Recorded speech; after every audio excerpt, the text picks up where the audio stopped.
Olha, o Jorge Luiz Rosa, que é primo do goleiro Bruno e apontado como principal testemunha desse caso, foi convocado a depor no julgamento que começa hoje, como explicou Mauro Tramonte.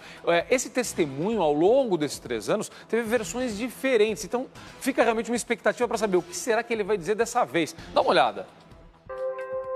No primeiro depoimento, Jorge afirmou à polícia do Rio de Janeiro que agrediu Elisa dentro do carro e que ela foi vigiada durante todo o tempo em que esteve no sítio em Esmeraldas. Jorge também disse que a ex-amante de Bruno foi levada até a casa de Marcos Aparecido dos Santos, o Bola, onde foi agredida e estrangulada. Jorge disse que parte do corpo de Elisa foi dada aos cães e os pertences dela queimados. Para a polícia de Minas Gerais, ele manteve a versão contada no Rio de Janeiro e indicou aos investigadores onde é o sítio do ex-policial. Jorge relatou que Macarrão chegou a chutar Elisa já caída no chão. No novo depoimento aos agentes mineiros, o primo de Bruno desmentiu as primeiras versões. Acompanhado de um advogado, alegou que estava sob efeito de drogas quando fez os relatos anteriores. Numa quarta versão, Jorge contou à juíza que não acompanhou o Macarrão quando Elisa deixou o sítio e que lá a modelo circulava livremente, mas voltou a falar que agrediu Elisa dentro do carro ainda no Rio de Janeiro. Recentemente, Jorge afirmou que não havia como Bruno não saber que Macarrão planejava a morte de Elisa. Ele também disse que não conhece Bola e que jamais falou o nome dele. Bom, vamos falar com quem entende de investigação para ver se a gente consegue entender por que tantas versões diferentes, né, Cristiane? Esse depoimento do Jorge Luiz Rosa, que é primo do goleiro Bruno, é muito esperado. Agora, o que o delegado acha de tantas mudanças nesse tempo todo aí, as mudanças do depoimento desse primo do Bruno? Olha, Celso, aqui são tantas surpresas que o Jorge Luiz Rosa chegou a vir aqui ao fórum e foi dispensado pelo Ministério Público e também pelos advogados de defesa. Então, ele não vai dar nenhum depoimento hoje aqui no Fórum de Contagem. Ele chegou, se apresentou e foi dispensado pelas duas partes. O que o senhor acha dessa dispensa hoje dessa testemunha? Essa testemunha, o Jorge, nós tomamos todos os cuidados na fase de investigação. No que?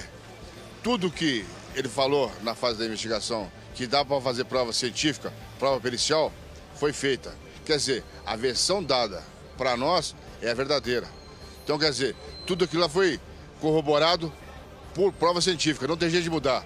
Ele pode falar 100 versões diferentes, mas a que ele deu para nós e que nós fizemos prova pericial, não muda mais. Por quê? Ele descreveu todo o cômodo, a perícia descreveu no laudo do cômodo, descreveu como a Elisa foi morta. Os médicos legistas analisaram e viram a causa da morte por asfixia. As características particulares naquele depoimento, que deu para fazer prova técnica antes dele mudar, foi feito. Quer dizer, ele pode falar o que ele quiser agora. Aquilo não muda mais. Ele ajudaria com o depoimento dele agora, nesse momento, ou atrapalharia mais o processo? Por isso foi dispensado? Não ajuda e nem atrapalha. Com a habilidade do promotor e do assistente de acusação, é só ler o depoimento dele na época e ler os laudos que consubstanciam aquele depoimento. Não tem jeito de mudar mais.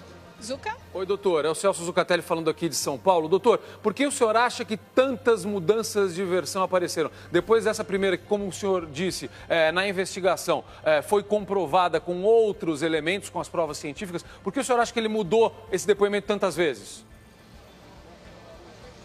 Orientação dos defensores, tá certo? Quando os defensores entraram, aí começou a modificação de versões. Tanto é que, na primeira versão, ele entrou na casa, ele estava bastante emocionado, urinou nas calças quando entrou na casa.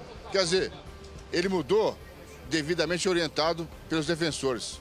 Por isso que ele mudou. Mas também, como a gente tinha essa previsão, que esse pensamento, a gente poderia, já pensando nisso, fizemos prova científica. Mandamos a cópia dos depoimentos para os peritos e também para os médicos legistas e ficou bem consubstanciado o depoimento dele e firmado, não tem jeito de mudar mais. O senhor acredita numa condenação do Bruno? Pelas provas dos autos, a condenação é certa. Ok, muito obrigada, volta a qualquer doutor. momento. Voltamos aos estúdios, Zucatelli.